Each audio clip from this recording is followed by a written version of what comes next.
오늘은 이제 창세기 57번째 시간입니다. 저희들 본문 말씀 보도록 할게요. 본문 말씀은 창세기 32장 24절에서부터 28절까지 말씀입니다. 창세기 32장 24절에서 28절까지 말씀입니다. 다 같이 읽을게요. 시작. 야곱은 홀로 남았더니 어떤 사람이 날이 새도록 야곱과 씨름하다가 그 사람이 자기가 야곱을 이기지 못함을 보고 야곱의 환도뼈를 치매 야곱의 환도뼈가 그 사람과 씨름할 때에 위골되었더라. 그 사람이 가로되 날이 새려하니 나로 가게 하라. 야곱이 가로되 당신이 내게 축복하지 아니하면 가게 하지 아니하겠나이다. 그 사람이 그에게 이르되 내 이름이 무엇이냐? 그가 가로되 야곱이니이다. 그 사람이 가로되 내 이름을 다시는 야곱이라 부를 것이 아니요 이스라엘이라 부를 것이니 이는 내가 하나님과 사람으로 더불어 겨루어 이기었음이니라. 아멘. 저희가 야곱의 이야기를 계속 나누고 있어요. 그래서 제가 여러 번 여러분들에게 말씀드린 대로 어찌 보면 이 창세기 이야기의 주인공이 야곱인 것과 같이 야곱이 이 창세기 이야기 속에 차지하고 있는 부분들이 너무너무나 크고 있고, 사실 이제 오늘 우리가 나누고 있는 이 창세기 32장에 나와 있는 야곱의 이야기는 어떤 야곱의 인생에 있어서 완전히 전환점이 되는 그러한 말씀에 대한 그런 이야기가 되거든요. 지난주에는 제가 동일한 그런 본문을 가지고 약간 야곱의 입장에서 이렇게 이야기를 했어요. 야곱의 심리가 어땠을까? 저 자리에 있을 때 야곱의 마음은 어떤 마음이었을까? 그리고 야곱의 입장에서 이렇게 여러분들하고 한번 생각해 보길 원해서 야곱의 입장에서 이야기를 했는데, 이제는 좀 더 뷰포인트를 바꿔서 이제 야곱이 아니라 하나님의 입장에서 한번 생각해 보자라는 거예요. 저 야곱이 홀로 남았더니 어떤 사람이 날이 새도록 야곱과 씨름하다가, 저렇게 씨름하는 저 홀로 남아있던 야곱이 홀로 남게 된 저 순간, 아마 하나님은 야곱이 저렇게 될 때를 기다렸을 것 같아요. 제가 비슷한 말씀을 그 아브라함의 이야기, 그 사라가 경수가 끊어졌다라는 이야기를 했을 때, 그때도 하나님께서 사라의 경수가 끊어질 때를 기다렸다라는 그런 말씀을 여러분들에게 드린 적이 있는데, 아마 하나님도 야곱이 저렇게 홀로 남아있는, 자기가 아무것도 할 수 없고 불안과 두려움과 어찌할 수 없는 그런 상황에 놓여지기를 하나님께서는 아마 기다렸을 것 같아요. 이때가 언제였을까? 하나님이 바로 하나님 외에는 아무도 봐줄 사람이 없는 바로 그러한 지점이었어요. 여러분들의 인생 속에 홀로 남았더니, 야곱이 홀로 남아 있었던 것처럼 우리들의 인생 속에서도 내가 홀로 남아 있었던 것과 같은 그러한 지점들이 여러분들의 인생 속에도 있으리라 믿어요. 제 인생 속에서도 그랬어요. 그때를 생각해 보면 답이 없어요. 지금 생각해봐도 답이 없어요. 공부하러 미국에 올라온 사람이 공부는 못하게 됐고, 그나마 아내가 일을 해서 먹고 살 수 있게 있었는데 아내의 직장도 이렇게 레이오프 되고, 그래서 하루하루를 살아가는 게, 저기 쬐끄맣게 애는 있는데 그 애를 어떻게 해야 될지 답이 없었던 거예요. 답이 없었어요. 지금 생각해도 그때의 그 시간들을 어떻게 보냈는지 생각을 해보지만 답이 없어요. 지금 생각해도 답이 없어요. 그런데 또 생각을 해보면 그때 답이 없으니까 하나님을 찾았을 것 같죠? 하나님 찾지 않았어요. 하나님을 찾지 않았어요. 나에게는 항상 무엇인가 세컨, 플랜 B, 플랜 C, 플랜 D가 계속해서 우리들의 인생에, 나에게는 계속 그렇게 있어요. 그래서 우리가 무엇인가 어떤 저런 홀로 있는 저런 상황이 닥쳤을 때 하나님을 찾기보다 우리들은 사람을 먼저 찾아요. 우스갯소리로 이런 이야기가 있어요. 여러분들도 너무 잘 아시겠지만, 어떤 사람이 길을 가다가 낭떠러지를 떨어져서 그래도 다행히 나뭇가지를 붙잡아서 이렇게 허우적허우적거리고 있는 그런 상황이었어요. 위를 봐도 까마득한 그 하늘만 있고 아래를 보니까 깎아지는 낭떠러지예요. 어떻게 해야 되겠어요? 그래서 위를 쳐다보면서 큰 소리로 소리 질렀대요. 도와주세요! 위에 아무도 없어요! 라고 소리 졌어요. 다시 도와주세요! 아무도 없어요! 그런데 한참 동안 조용히 있다가 하늘에서 조용한 소리가 들리는 거예요. 뭐라고 그러냐면 두려워 말라 그 얘기예요. 그래서 누구시죠? 저 좀 도와주세요. 저 좀 도와주세요. 나는 네가 믿는 하나님이다. 나를 믿고 잡고 있는 나뭇가지를 놓아라. 아무리 생각해봐도 나뭇가지를 놓으면 죽을 것 같아요. 그래서 하나님, 내가 하나님을 너무 순종하고 사랑하고 하나님의 말씀을 내가 잘 지키고 싶은데요. 하나님,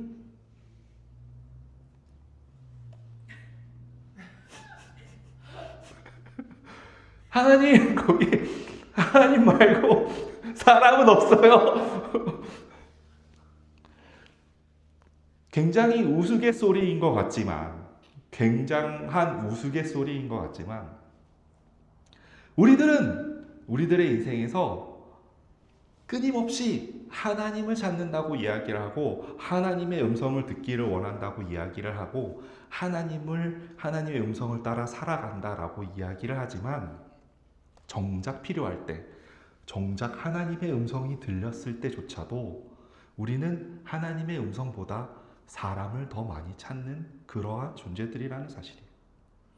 우리들은 내가 절대적으로 하나님의 말씀에 순종하고 나의 모든 전 존재를 하나님께 내어드릴 수 있을 거라고 그렇게 생각을 하지만, 우리들은 그저 빨리 눈에 들어오는 사람의 손을 먼저 붙잡고 사람을 찾기에 급급한 그러한 존재들이라는 사실이에요. 이게 너무 우스운 이야기인 것 같지만 되게 많은 이야기를 해주고 있거든요. 그런데요, 하나님은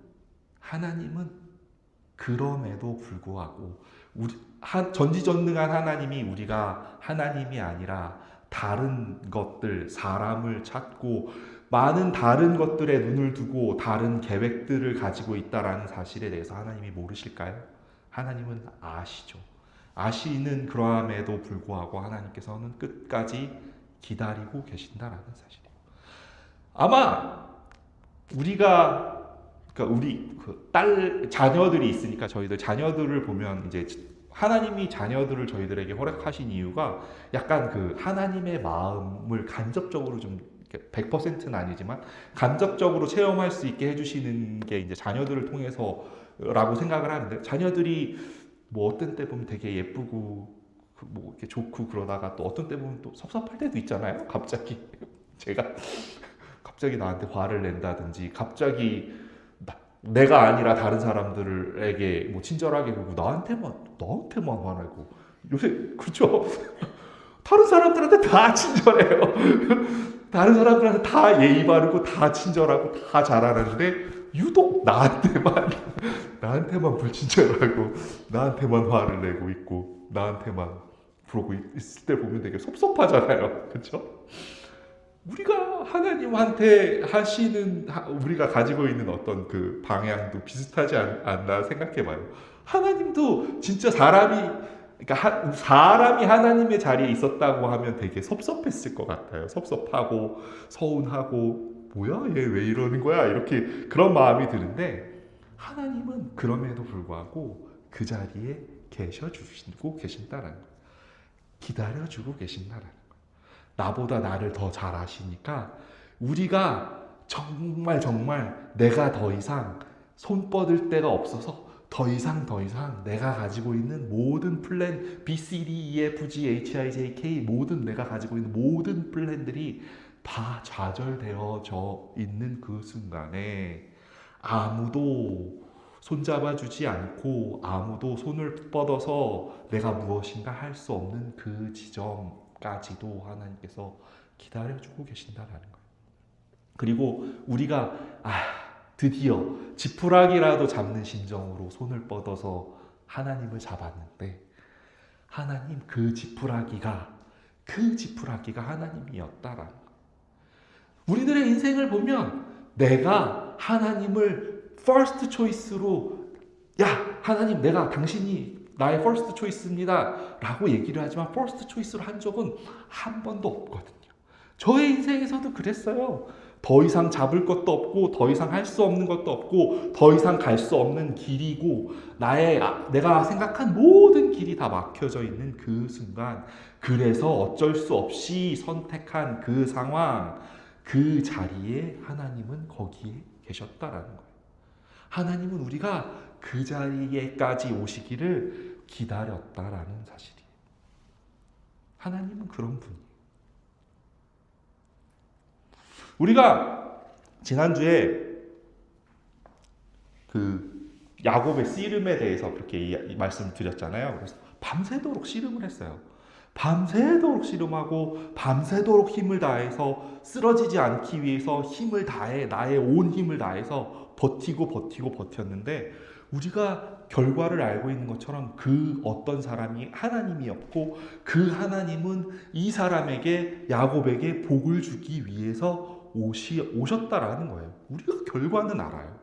그런데 우리의 인생 속에서는 끊임없이 우리들은 밀쳐내고 버티고 힘을 다하고 넘어지지 않으려고 하고 그 사람과 씨름을 한다라는 게 그런 말이잖아요.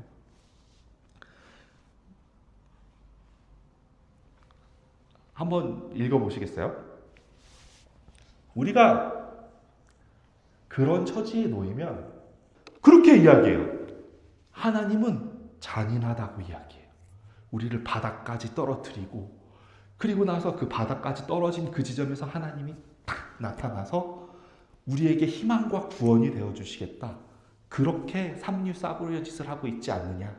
나는 그런 신은 필요 없다. 그런 신은 거부하겠다라는 그러한 생각을 저한테 이제 간접적으로 표현한 거겠죠. 네, 어찌 보면 야곱이 하나님과 씨름하고 있는 자기의 온 힘과 온 영혼과 자기가 가지고 있는 모든 것들을 버티고 있는 그런 지점에서는 우리가 바라볼 때 하나님이 저런 하나님으로 보일 수밖에 없겠다라는 그런 생각이 들어요. 하나님은 우리들에게 복을 주시기 위해서 오셨는데 하나님께서 일하시는 그 방법이 내가 원하는 방법이 아니거든요. 내가 기대했던 방향이 아니거든요. 항상 가슴은 서늘하게 아프고 쓰리고 힘들고 내동댕이 쳐져 있는 것 같고 아무도 나를 도와주는 사람은 없고 그리고 저의 솔직한 심정은 그냥 싫었어요. 저도 그냥 싫었어요. 그 자리에 놓여 있을 때. 망해서 신학 공부하는 것 같아서 싫었어요. 망해서 겨우겨우 잘 돼서 하나님을 섬기고 하나님의 일을 하는 게 아니라 망해서 어디 다쳐서 더 이상 아무것도 할 것 없어서 그래서 하나님의 일을 하러 신학을 하러 목회를 하러 간다라고 그렇게 보여지는 게 싫었어요. 그래서 목회하는 게 싫었어요. 폼도 안 나 보이고 멋있게 PhD 박사하고 이렇게 한국에서 교수 좀 해보고 싶어서 공부했는데 폼도 안 나잖아요. 목사. 그랬어요. 멋있어 보이지도 않았고 제가 원하는 일도 아니었어요. 근데 그게 나만 그러진 않았을 거예요. 여기에 앉아 계신 여러분들도 우리가 하나님의 우리들의 인생 속에서 하나님을 만나고 우리의 환도뼈가 깨어져 가고 우리의 소망이 무너져 가는 그 지점을 생각해 보면 여러분들도 그렇게 동일하게 생각하실 거예요. 내가 원하는 방향이 아니거든요. 내가 기대했던 일이 아니거든요. 내가 소망했고 내가 꿈꿔왔고 내가 비전으로 삼았던 그 일도 아니었고 그 방향도 아니었기 그런데요. 그런 자리가 있음을 하나님께서 알고 계신다라는 거예요. 하나님이 우리들에게 저렇게 우리들을 바닥으로 떨어뜨려야 할 수밖에 없는 그 일들 속에는, 그쵸? 우리들이 자녀를 키우면서 자녀들에게 항상 좋은 것만 해줄 수 없어요. 그들이 원하는 것, 자녀들이 원하는 것만 프로바이드 해줄 순 없어요. 그쵸?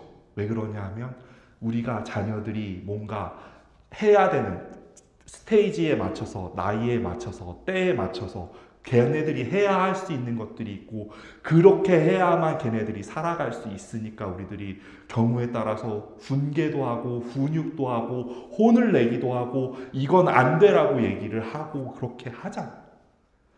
그것처럼 우리가 자녀들에게, 우리가 살아가는 자녀들에게 선한 계획을 가지고 있는 것처럼 하나님도 당신의 피값으로 주고 사신 우리들 각자에게, 우리들 자녀들에게 당신의 선한 계획이 있으시단 말이에요. 그렇기 때문에 우리 그 선한 계획을 이루기 위해서 우리가 소망하는 것, 우리가 원하는 것, 우리가 기대하는 것만 해줄 수 있으면 좋겠지만 그렇지 않다라는 거예요. 왜 그러냐면 하나님께서 예비하셨던 그 복은 옛사람으로 살아가면, 육적인 사람으로 살아가면 하나님이 그 복을 주었어도 우리가 그것을 복이 복인 줄 알 수가 없으니까요. 2살밖에 되지 않은 아민이에게 100불짜리 지폐를 주고 옆에 사탕을 주면 아민이는 무엇을 선택할까요? 우리가 100불이 가치 있다라는 것 알지만 아민이의 눈에는 그 100불이 아무것도 아닌 종이 쪼가리에 불과할 거예요. 그렇기에 아민이는 무엇을 선택하겠어요? 내 눈에 보이는 초코파이, 사탕을 선택하겠죠. 100불을 가지면 초코파이 100개를 살 수 있는데도 그거를 알 수 없기 때문이죠. 이게 너무나 단순한 비유이고 여러분들이 너무나도 많이 들었을 그런 비유이지만 밖에 있는 수많은 목사들이 이러한 비유로 이야기를 했지만 우리들은 하나님께서 주시는 그 복을 복으로 받을 수 없는 그런 존재들이기 때문이에요.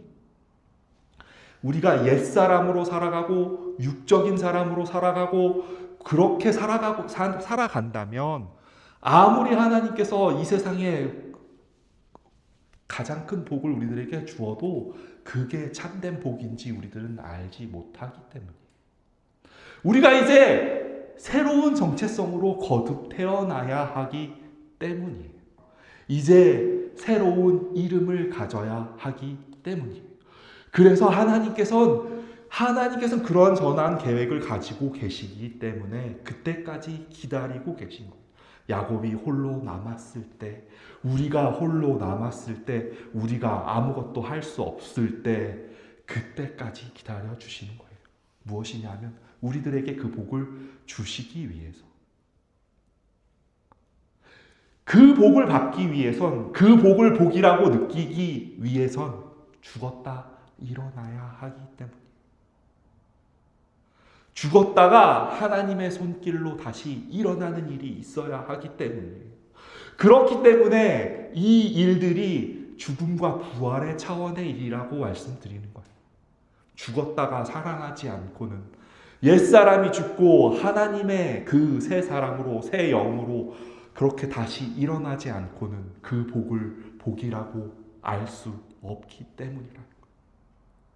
그렇기 때문에 예수 그리스도께서 십자가에 죽으신 죽음이 있었던 것이었고 다시 부활하심이 있었던 것이었고, 하나님께서 우리들을 사랑하시어서 그 방법 외에는 하나님이 에덴 동산에서 생명나무로 가는 길을 막으시면서 불과 화염검으로 그 길을 막아 놓으셨는데, 그 길을 건너서 갈 수 있는 유일한 사람은 죄가 없고 흠이 없으신 그 한 사람뿐, 그 한 사람이 거기를 넘어가지 않고는 방법이 없기 때문에 하나님께서 하시는 일이라는 것입니다.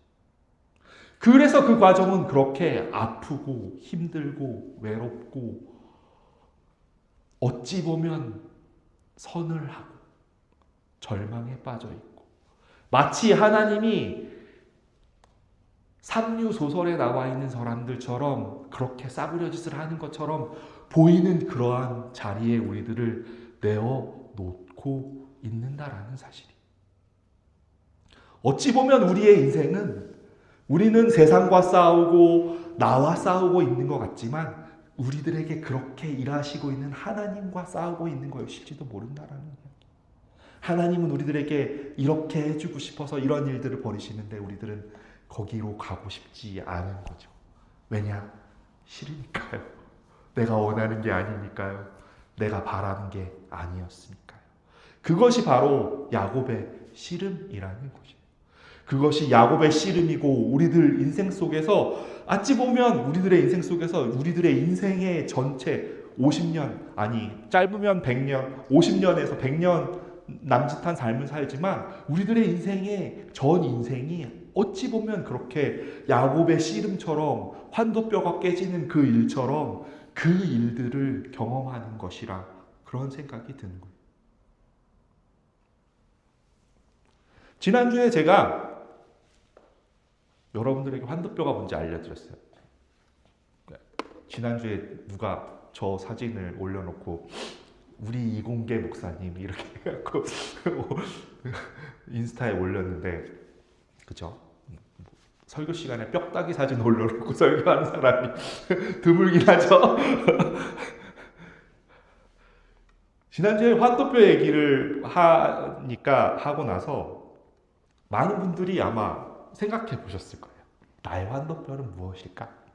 나의 환도뼈는 무엇일까? 근데 그거 아세요? 내가 환도뼈가 무엇인가라고 생각하는 그 순간 그건 환도뼈가 아니게 된다는. 왜냐하면 우리들의 인생 속에는 우리들 사람이라는 것 존재 자체가 가지고 있는 어떤 그 속성이라 그래야 될까요? 그런데 그런 속성 자체가 무엇이냐면 진짜인 거는 우리들의 그 되게 깊숙한 곳에 숨겨놓거든요. 그게 우리들의 이렇게 심리학이나 이런 걸 하는 사람은 뭐 프로이트나 칼 융이나 이런 사람들이 얘기할 때는 그런 것들이 우리들의 무의식 속으로 이렇게 들어가서 무의식 속에 잠재한다라는 그런 이야기도 하기도 하고, 그러니까 심리학을 하는 사람들은 그런 이야기도 하기도 해요. 근데 실제로 우리들이 정말로 중요한 것, 우리들의 인생을 드라이브하는 그러한 원천이 되는 그러한 것들은 나도 모르게 숨겨져 있는 경우가 훨씬 더 많거든요. 나의 사랑, 내가 원하는 것, 내가 바라는 것, 그런 것들이 어찌 보면 내가 쉽게 알 수 있다라고 생각을 하는데 그렇지 않은 경우가 많거든요. 예를 들어서 저는 그런 일을 한번 겪었던 적이 있어요.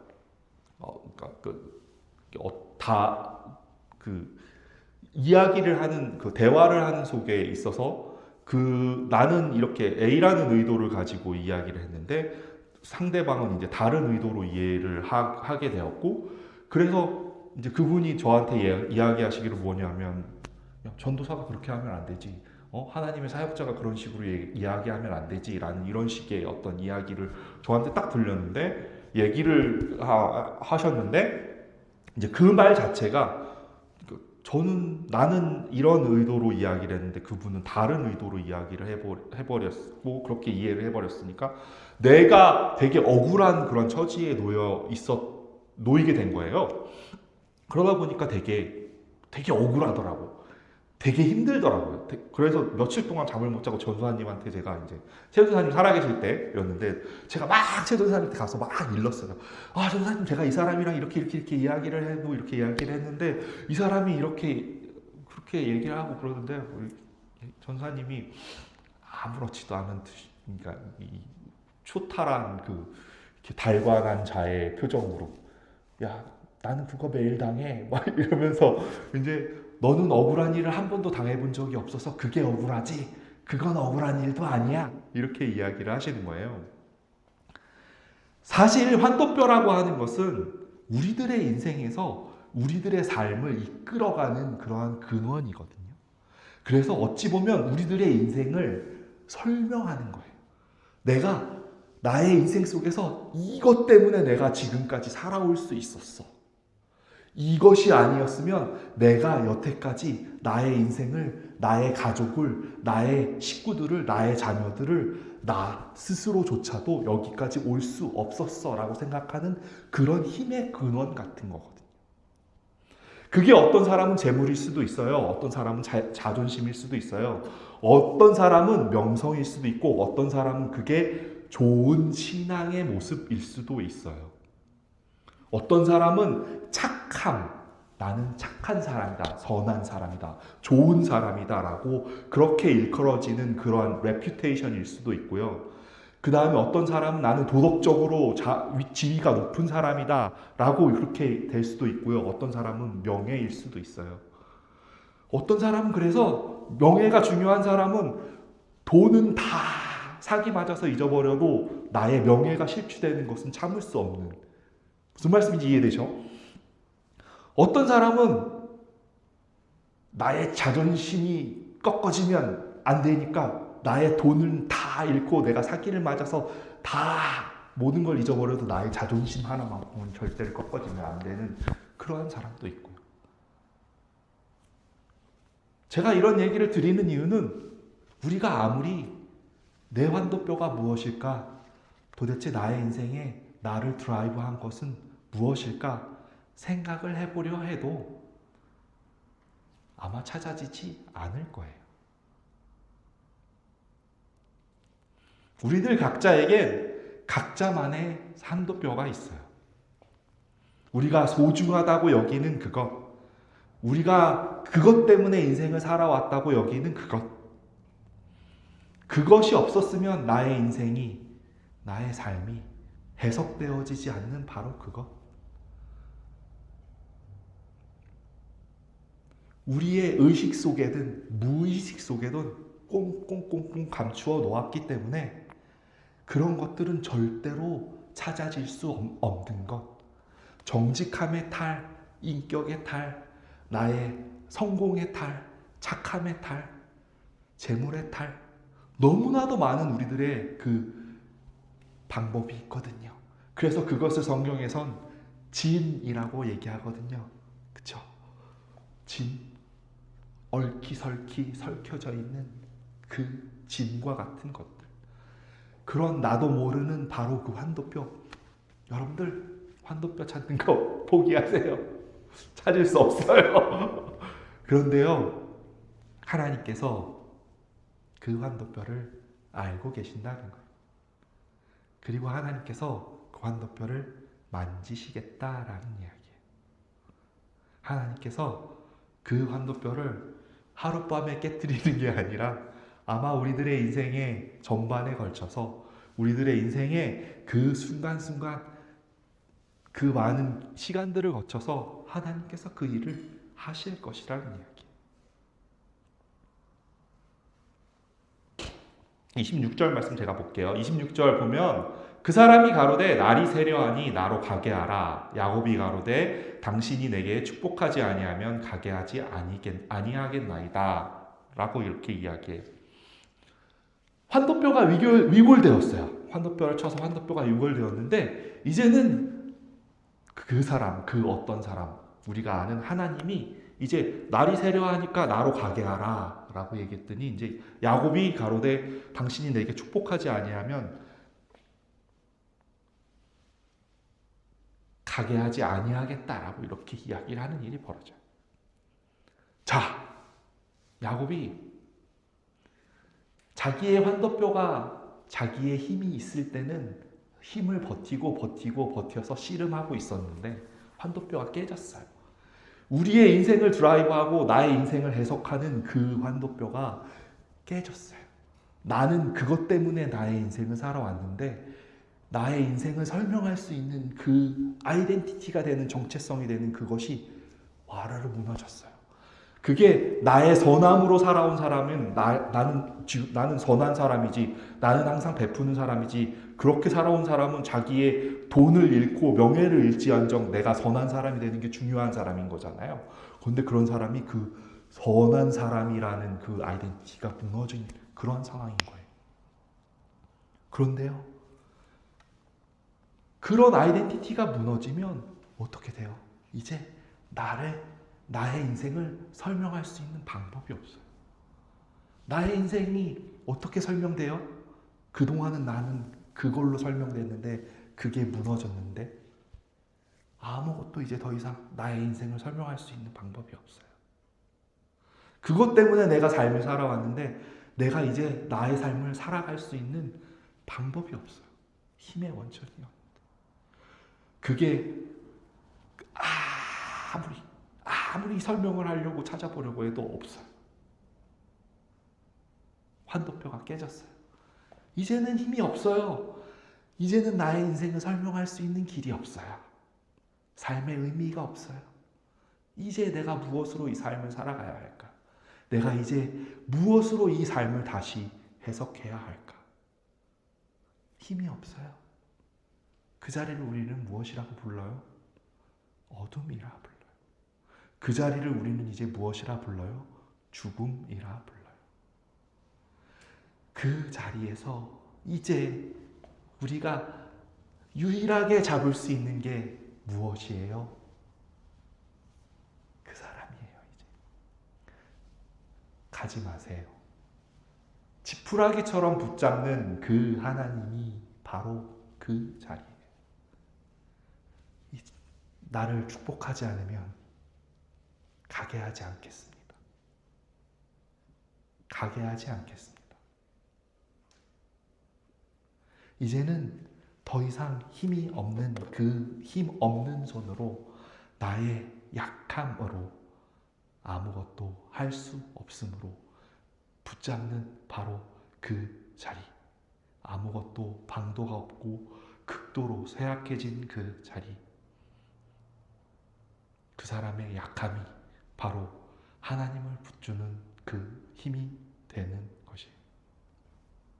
예전에는 에서가 무서워서 주랭랑 칠 수 있는 두 다리의 힘이 있었어요. 젊음도 있었고 씨름할 수 있는 허리에 힘도 있었어요. 똑똑한 머리도 있었어요. 그런데요, 이제는 다 소멸되었어요. 방법이 없어요. 그런데 바로 그 자리, 그 어둠의 자리, 아무것도 할 수 없는 자리, 죽음의 자리, 나의 인생을 설명할 수 없는 그 자리, 그 자리에서 하나님이 방법이 되어 주셨어요. 나의 수가 있을 때는 하나님의 방법이 방법이 아니었어요. 그런데 나의 수가 전부 사라진 그 자리가, 그 자리에서 하나님이 방법이 되어 주셨어요. 내가 환도뼈가 깨지기 전까지는 나를 붙잡은 사람이, 나를 떨쳐내고 그 사람이 나를 해하려는 사람이었지만 이제 내가 환도뼈가 깨어지고 나니까 이제는 그 어떤 손길을 붙잡을 수 있게 돼요. 어찌 보면 우리의 축복은 그 하나님과 씨름하려고 힘을 다해서 버티던 그 버팀이 고꾸라지는 그것이 축복의 시작이라는 것이에요. 그래서 사도 바울은 이렇게 이야기하죠. 고린도후서 12장 9절에서 10절까지 말씀에 읽을게요. 제가 내게 이르기를 내 은혜가 내게 족하도다. 이는 내 능력이 약한 데서 온전하여짐이라 하신지라. 이러므로 도리어 크게 기뻐함으로 나의 여러 약한 것들에 대하여 자랑하리니 이는 그리스도의 능력으로 내게 머물게 하려 함이라. 그러므로 내가 그리스도를 위하여 약한 것들과 능욕과 궁핍과 핍박과 곤란을 기뻐하노니 이는 내가 약할 그때에 곧 강함이니라. 네, 그리스도의 이름을 사도 바울이, 저 말씀에 대한 배경은 다 아시죠?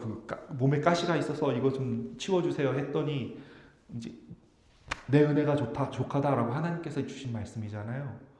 네, 이제 사도 바울이 하나님 앞에서 그 당하는 그 약한 것들, 능욕과 궁핍과 핍박과 곤란이 왜 그 사람은 기뻐할 수 있게 될 수 있었냐 하면, 나의 약한 그 자리, 내가 아무것도 할 수 없는 그 자리, 내가 나의 삶을 설명할 수 없는 그 자리에서 도리어 예수 그리스도의 이름, 하나님의 능력, 하나님의 그 강하심이 드러나는 그 시작의 자리이기 때문인 거예요.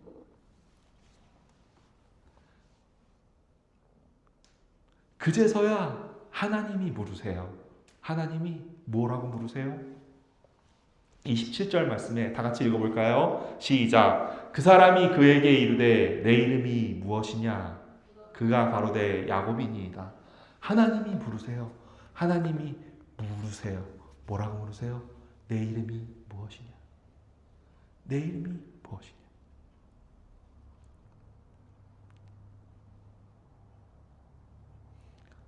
야곱의 이름의 뜻이 무엇이었나요? 속이는 자, 발꿈치를 붙잡는 자였어요. 그렇죠? 야곱이 태어날 때 쌍둥이 야곱과 에서가 태어날 때 에서가 태어나고 야곱이 그 발꿈치를 붙잡고 태어나서 그 옛날 사람들 그 히브리 민족들은 그렇게 자기 이름 속에 의미를 넣어서 이렇게 하잖아요. 저희들도 그 한자 이름 속에 의미를 넣어서 얘기하는 것처럼 그 이름이 있는데 네. 야곱의 이름은 속이는 자였어요. 발꿈치를 붙드는 자였어요.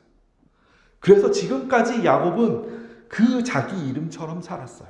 속이는 사람이었어요. 발꿈치를 붙드는 사람이었어요. 발꿈치를 붙든다는 그 야곱의 아이덴티티는 어때요? 발꿈치를 붙들기 위해서 배를 땅에 댈 수밖에 없고 발꿈치를 상하게 해야 하는 것은 성경에 아는 것처럼 하나밖에 없어요. 그렇죠? 창세기 3장에 나와 있었던 뱀의 모습이에요. 그렇죠? 어찌 보면 야곱의 아이덴티티는 그런 속이는 그다음에 똑똑하고 사실 뱀의 히브리어가 아룸이라는 그러한 히브리어로 이야기되는데 뱀의 이야기가 그 뱀의 의미가 그렇거든요. 똑똑한 자, 그 스마트하고 뭔가 합리적이고 이런 의미를 가지고 있단 말이에요. 근데 야곱의 아이덴티티, 야곱의 삶 자체도 그랬어요. 지금까지는. 우리가 지금 본문의 말씀의 이야기를 볼 때까지는 야곱의 아이덴티티는 그랬어요. 자, 이 자리에서 하나님께서 야곱에게 묻는 거예요. 내 이름이 무엇이냐? 내 이름이 무엇이냐? 야곱은 이제 자기의 어두움을 보았어요. 자기의 환도뼈가 깨짐으로 자기의 인생을 살아오고 자기의 인생을 드라이브하던 모든 그것들이 깨어져 버린 상황이었어요. 우리들은 그 상황을 제가 아까 말씀드린 것처럼 어둠의 상황이라고 했고 죽음의 상황이라고 이야기했어요. 이제 야곱은 자기 자신을 볼 수 있게 되었어요. 나의 아이덴티티. 나는 어둠이구나. 나는 아무것도 할 수 없는 그러한 사람이구나. 내가 야곱이라는 이름, 그 야곱이라는 이름의 아이덴티티를 가지고 지금까지 살아온 그러한 사람이었구나 라고 이제 볼 수 있게 되었어요. 그래서 야곱이 대답하죠. 야곱이니이다. 야곱이니이다. 하나님, 나는 야곱입니다. 나는 속이는 자입니다. 나는 발꿈치를 붙드는 자입니다. 나의 머리로 그렇게 살아온 사람입니다. 그런데 그 아이덴티티가 이제 하나님, 나는 이제 어둠입니다. 야곱이 자기의 존재의 실존을 깨닫는 그러한 지점에 이르렀어요. 하나님께서 아마 여러분들에게도 그렇게 묻는 날이 올 거예요. 아니, 지금도 묻고 계실지도 모르죠. 너의 이름이 무엇이냐? 너의 이름이 무엇이냐? 그 자리는 우리가 우리의 실존, 나의 어둠의 실존, 나의 죄악의 실존, 내가 아무것도 할 수 없는 그런 자의 실존, 그런 것을 깨닫는 그러한 자리일 것이. 나는 누구인가? 나는 어떤 사람인가? 그리고 나서 그렇게 어둠을 깨달은 그 사람에게 빛 대신 하나님께서 임재하시는 거예요. 창세기를 시작하면서 여러분들에게 그 하나님이 당신의 빛을 가리워서 어둠을 만드시고 그 자리에 우리들을 창조하셨다라는 이야기를 하셨는데 그 하나님, 내가 어둠입니다라고 그것을 깨닫고 그 자기의 정체성을 본 그 사람에게, 그 자리에 하나님께서 빛 대신 그분께서 찾아오시는 것. 그분이 그 자리에 빛으로 임하시는 것. 그래서 이렇게 이야기해요. 뭐라고 이야기해요? 내 이름을 이제는 다시는 야곱이라 할 것이 아니라 이스라엘이라 부를 것이다. 야곱의 정체성이 아이덴티티가 바뀌는 일이 벌어지는 거예요. 이스라엘이 무슨 뜻이에요? 하나님이 통치하는 자, 하나님이 다스리는 자. 야곱의 환도뼈는 깨졌어요. 다시 복구할 수 있는 방법은 없어요. 평생 절름발이로 살아야 해요. 그런데 이전에는 환도뼈가 깨지기 전에는 하나님을 여러 번 만났어도, 하나님을 여러 번 경험했어도 그저 자기가 그동안 살았던 옛 사람의 방법대로 살아왔는데, 이제는 내가 전부 절름발이로 살지만 하나님의 통치가 자연스러워지게 돼요. 이전에는 주인이 둘이었어요. 내가 원하는 것, 내가 바라는 것, 내가 하고 싶은 것.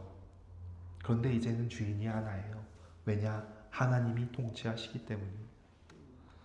나의 환도뼈가, 그동안은 나의 환도뼈가 이끌어가는 대로, 나의 무의식이 이끌어가는 대로 내가 깊이 감춰놓은 그 무엇 때문에 그것이 나의 인생을 이끌어가는 대로 살았지만, 그래서 하나님이 주시는 복을 복이라고 알지도 못했고, 그렇게 들리지도 않았고, 그렇게 보이지도 않았고, 그런데 환도뼈가 깨지고 패배를 인정하고 나니까 받아들여져요.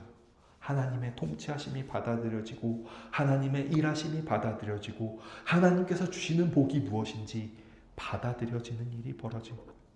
그렇게 되기 때문에 사도 바울도 능욕과 궁핍과 핍박과 곤란이 그렇게 보여지지 않는 거예요.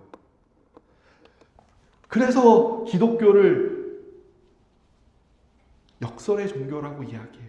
패배했는데 승리한 것이고, 어둠의 힘을 깨달았는데 그 자리에 빛이 도래하는 일이 벌어지고, 내가 죽었는데 그 자리에 생명이신 부활, 생명이신 그분이 오심으로 부활이 일어날 수 있는, 바로 그 이야기가 예수님께서 십자가에서 이루신 이야기고, 십자가에서 당신께서 하신 일이 바로 그런 일이라는 이야기예요. 바로 그런 일이 하나님께서 우리들의 인생 속에서 우리 지금도 일하시는 그러한 일이라는 사실이에요.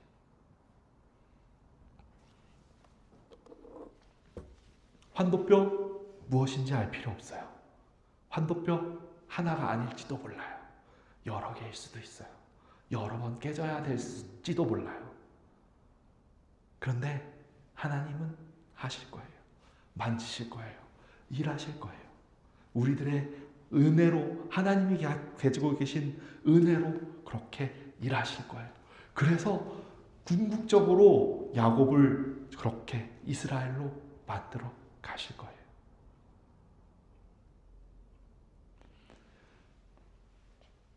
마무리 지을게요. 하나님은 잔인한 방법으로 인간을 굴복시키는 그런 분이 아니에요. 바닥까지 떨어뜨리는 것이 아니에요. 하나님은 삼류 싸구려 짓을 하고 계시는 것이 아니에요. 그분은 기다리고 계시는 것이에요. 그분은 우리가 얼마나 아픈지, 얼마나 고통 속에 있는지, 얼마나 절망 중에 있는지, 얼마나 그 자리가 힘들고 어려운 자리인지, 그것에 대해서 너무나도 잘 알고 계시는 분이에요.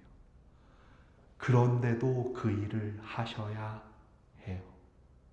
왜냐하면 우리들에게 복 주시기 원하기 때문이에요. 하나님께서 약속하신 그 하늘의 복을 주셔야 하기 때문이에요. 우리가 그 복을 받고 누리길 원하기 때문이에요. 그 하나님 그분이 우리들의 생명이 되어주시기 원하기 때문이에요. 우리에게 빛이 되어주시기 때문이에요. 우리를 옛사람이 아니라 야곱이 아니라 이스라엘이 되게 해주시기 위해서 하나님께서 그렇게 일하고 계심을 믿고 살아갈 수 있는 저와 여러분들이 되었으면 좋겠습니다.